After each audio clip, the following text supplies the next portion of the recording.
All right, Larry Krueger here from the Pig in a Pickle Krug Show with a little 49er video. Check out Pig in a Pickle, 2 locations, Emeryville and Corte Madera. They're open 7 days a week from 11 a.m. till 8 p.m. or until they run out. Pig in a Pickle, the best barbecue in all of Northern California. And this video is brought to you by Mancini's. Mancini's is a proud sponsor of the Krug Show. They offer a 120-night guarantee with a range of brands and price points. With Mancini's, you get free next-day delivery. Man, I'm loving my Mancini's bed. Click the link below. Go to sleepworld.com. Find a bed that works for you, whether shopping online or visiting in-store. Use the code KRUG10, and you'll get 10% off. That's KRUG10, K-R-U-E-G 10, and you'll get 10% off in-store or online at sleepworld.com. All right, John Lynch spoke to Matt Mayoko from NBC Sports Bay Area about a number of things, kind of a free-ranging interview on a number of fronts, and let's review that right now, some of the things that stood out. The first question was, what's your focus on? And John's like, hey, our focus is all on beating the Buffalo Bills. John said, hey, man, you can't feel sorry for yourself. I feel like our team is capable of beating anyone. It's a next man up league. We've had a bunch of injuries. Guys need to step up, look in the mirror. How can I be better? All that kind of stuff. But his focus is squarely on the Buffalo Bills. Matt asked him, hey, you guys are 5-6 through 11 games. Why are you 5-6? And he's like, we're not playing clean football. I don't think we're playing clean. I think when I watch practice, I think we play really hard. There's anyone who challenges the work ethic of this team, our work habits. We're well coached.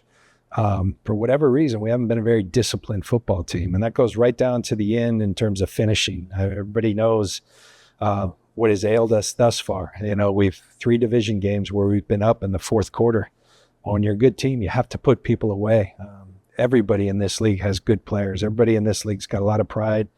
And frankly, when you're in the Super Bowl last year, everybody's gunning for you. And we've experienced that, and we haven't handled that well to this point. Now, fortunately, all this has gone bad, and we're 1 game out of first place in our division. And you can get focused in the entirety of it and say, well, it's a real hard schedule on the road a lot. What we're focused on right now is one team, and that's the Buffalo Bills, and they present plenty of challenges. I thought this was kind of maybe one of the more interesting parts of the interview. Lynch admitted that they're not playing clean football. They're making lots of mistakes. And he said, we're not a very disciplined football team. That's interesting. And, they say that teams take on the traits of their leaders. So does that mean that Kyle Shanahan's not a very disciplined coach or disciplined person? I don't know. But his team has not been very disciplined this year. They've lost 3 NFC West games that they led in the fourth quarter. And that kind of has defined the year. And yet, here we are going into this game. The 49ers are 1 game out of first place inside the NFC West. So it's been an ugly year. Things haven't gone well. And yet, if they can somehow circle the wagons and find a way to finish fast and win some games down the stretch, they probably are going to go to the playoffs. So this would be a huge win if the Niners could get it. I don't think there's a lot of people who are expecting them to get it, but it would be a huge win if they could. He was asked, how does the team bounce back after a rough loss in Green Bay? And he's like, it's just internal. Everybody's got to look internal and challenge the players and coaches. They have to challenge themselves to be better. It's a quick turnaround. There's no time to feel sorry for yourself. You got to look at the film, correct your mistakes, and get on to Buffalo and try to be better. And there's no secrets or, secret elixirs or some kind of incredible formula that nobody's thought of. It's simple as that. The players have to challenge themselves, the coaches have to challenge themselves, and everybody's got to collectively be better. And if they're individually better, then they'll be collectively better. If they're collectively better, maybe they can win. He was asked about the Buffalo Bills specifically and what he thinks of them, and he's like, they're a model organization. They're well run. They play together, was what John said. They're 9-2. They've won 6 in a row, and they're playing really, really good football. He was asked about Dre Greenlaw, and John said, hey, it was great to have Dre back at practice. He won't play this week, but he will definitely play this season. That was the statement made by Lynch Lynch called him an impact player. He's a difference maker. He says it's been a long journey since he ruptured the Achilles on Super Bowl Sunday. I think Lynch understands the impact and the value of Dre Greenlaw. If Greenlaw wanted to demonstrate what his value was, I think this year has illustrated that, because they have not the same team without him. John was talked about the injuries and how much the injuries have impacted the Niners with their 5-6 record. And, he said that he felt like the team that they put together was deep enough. And that's where he erred, because they're not deep enough. Their defensive line is really thin. They've been starting Devondre Campbell at inside linebacker all year. They don't really have a free safety. If they didn't get unbelievable performances from their rookie class, they would have been up a creek. They've been bad on special teams because they've had to take special team starters and plug them into starting roles on offense or defense, and that's hurt the special teams. So John said, we thought we could endure the injuries. We thought we built a roster that was deep enough. They didn't. They didn't build a roster that was deep enough. That's why you're looking at guys like Ronnie Bell playing and Chris Conley playing. It's like, because you don't have young receivers behind. You don't have good young receivers behind Ayuk and Debo. You have guys who are just either guys or middling guys or, street free agent types. So that to me was the one area where he's like, we thought we were deep enough. You weren't deep enough. If there's one thing that stands out about this 49er team, it's that their lack of depth, especially on their defensive front seven, is night and day compared to what they used to have. They used to have Azeez Al-Shaair on the bench. Now they had Samson Ebukam. They had Charles Omenihu playing a bit role.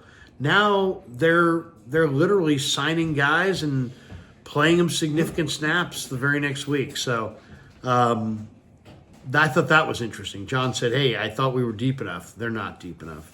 He was asked about CMC, and, just basically saying that obviously Christian has set a high standard for himself, and he's having a hard time reaching that standard. John thinks he's close to busting out. The good news is he's healthy. He's healthy. Has he been the same player that he's been in the past? No, but he's definitely healthy. He was asked about Brock Purdy, and I thought it was really interesting. He said, Brock's our guy. I'm real proud of the way Brock's played. I mean, Brock's our guy, and we got a ton of confidence. When he's out there, the confidence level of our players goes way up, and he's earned that right. And, I found it interesting in that I think last week was the first time, Brock didn't end up playing, but going in a game where we weren't the favorites. I mean, that's crazy. And but Brock has earned that. He's played really good football for us. He's made plays when it matters most.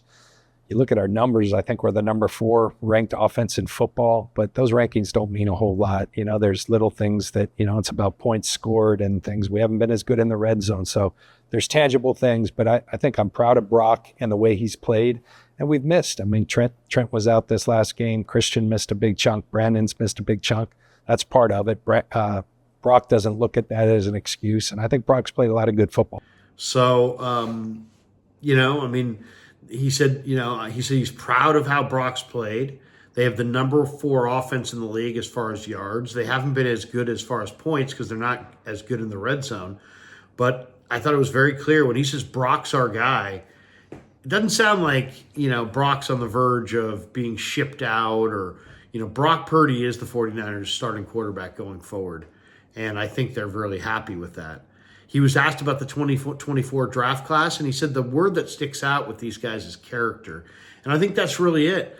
The 49ers got some good football players for sure, but what they really got were team leaders. They got a bunch of guys. I mean, this is a class full of really impactful leaders. This was a great draft, not necessarily for the players, but for the people that they drafted. He was asked about Ricky Pearsall, and he's got nothing but positive things to say about Pearsall, but let's be honest.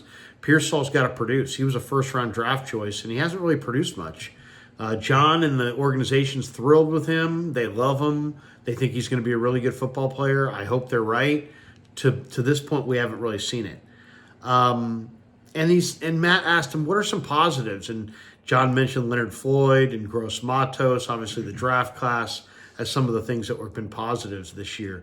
He was asked about his emotions at this point in the season, and he says, he loves being in the fight. He loves being in the mix. He's happy being the general manager of the team.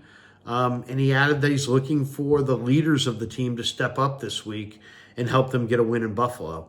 I look at this game as the 49ers have about a 5% chance. It sounds like with Brock Purdy playing that they feel like they have a better chance to win this game.